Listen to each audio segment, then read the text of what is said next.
Now to an I-team investigation as Sky 7 gives us a look over MacArthur BART and the station there in Oakland.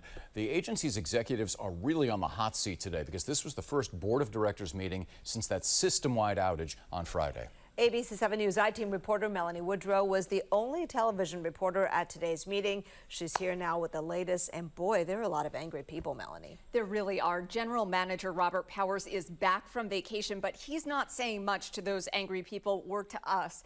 Directors fired off their critique of this most recent system-wide outage, and tonight, one person says it was her and her team's job to make sure it didn't happen.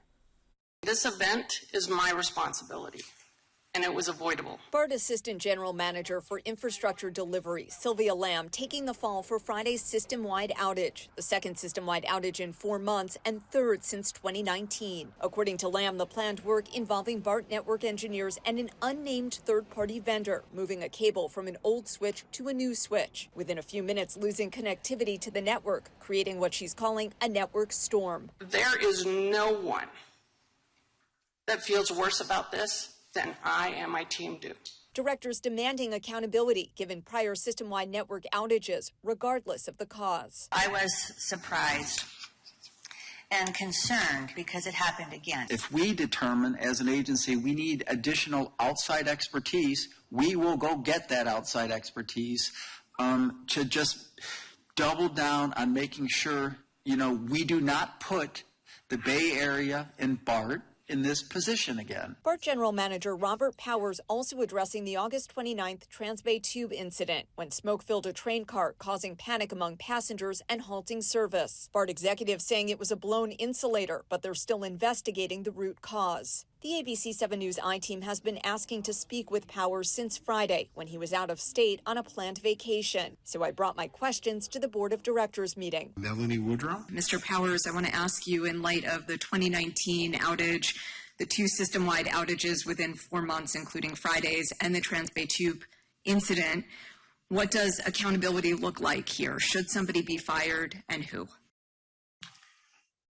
I appreciate you asking the question. I will ask that staff connect with you to answer that. I'm not looking to get into a back and forth here at the dais. I hope that we can speak with you afterwards. Thank you so much. But we couldn't, instead speaking with a BART spokesperson. He asked me to make sure to come out and answer your questions.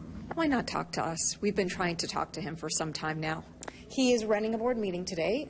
It's also my responsibility to communicate to the reporters, so he asked me to make sure that I came out here and answered all your questions. Should somebody be fired, and who? Well, that's not for me to say. With further pressing, I can tell you no one has been fired. I don't believe there's a plan to fire anyone. Our efforts to get answers catching Director Lee's attention. I am also deeply concerned that media has come to board meetings to make public comment, to have questions answered. We failed. Simply put, we failed. In the future, BART executives saying they will communicate to the board and public that scheduled work is going to happen. They'll also conduct the work on weekends instead of weekdays and contain the areas they're going to work on. It's been 1 week since we first asked to speak with BART General Manager Robert Powers. I asked again today, as you heard, and I'll ask again tomorrow. We'll keep asking and keeping you posted. With all due respect to Alicia Trost, who does a very good job in working with the media, one would think that given that taxpayer money is used to fund BART, that the head of the organization might want to come out and appear himself to say what went on. That's a separate issue. But on the communication with all of the riders that day, some said they didn't get an alert until hours later. What happened there? All right, so BART says that they did reach out to 511 to send out that Nixle alert, but for whatever reason, it did not get sent out right away. If you sign up, however, for BART alerts, you would have been notified at 5 a.m. And I do want to say, since you mentioned Alicia, she said she will pass on that request to Robert Powers, but that it's up to him ultimately whether or not he wants to speak with us. And I will keep putting in that request every day.